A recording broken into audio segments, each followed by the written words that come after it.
Alright, so we're planting the Swiss chard. We're a little bit late, but it doesn't matter because it goes all through the winter. We have our Swiss chard we harvested from last fall, and it's gone to seed, and we just kept it on the little branch here and brought it right out to the garden and then work it off of the little stems. And I've already got my little rows going. I had to see, about a handful for every several rows. I had to re-hack it because the smart weed has planted itself already and is going to town. So that's all ready to go. And I made little rows. And remember, this is a seed pod, so you don't want to plant them real close together. I am planting them a little bit closer together because I didn't store the seed, quote-unquote, properly. It was just out. And when you do that, maybe it is okay and maybe it's not. So I'm planting it a little bit closer together. Whereas commercially, they expect like 80%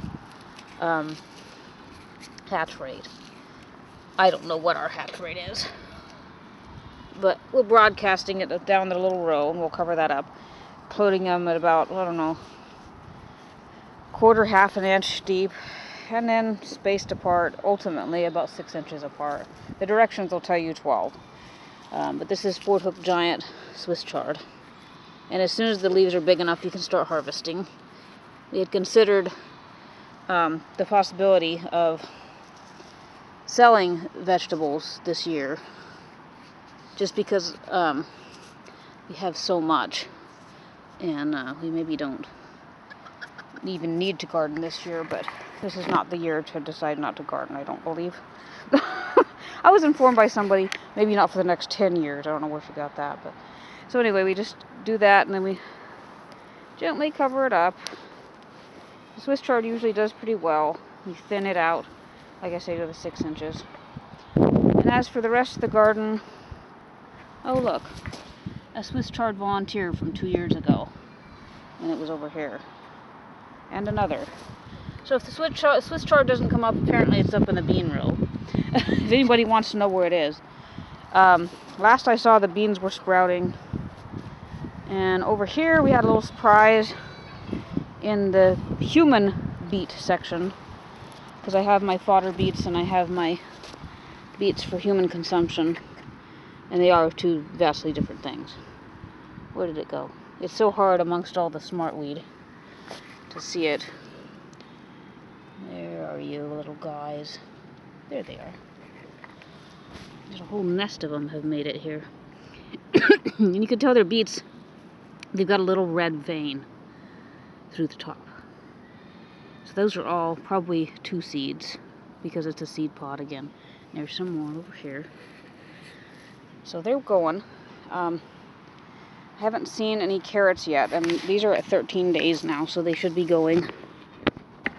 And then this is my sectioned off point for the mammoth mangles. And I'm still not seeing anything.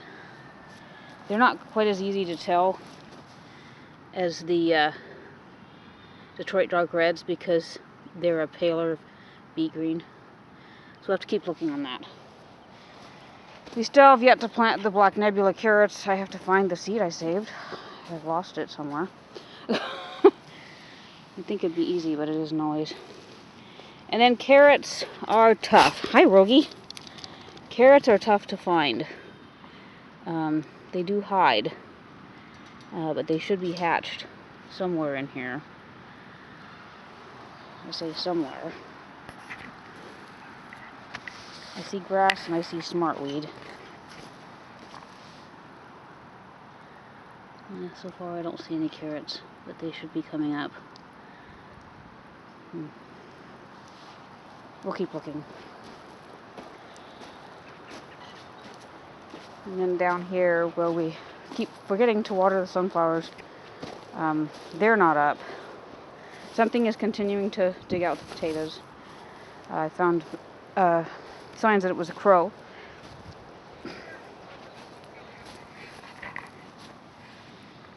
This is, we thought it was a squash, but now I think it's sunflowers that have seeded themselves from last year. All over here. So pretty excited about that. We almost put them in a squash hill. You should identify them before you do that. So that's how the garden's going. We'll keep on planting and keep on plugging away.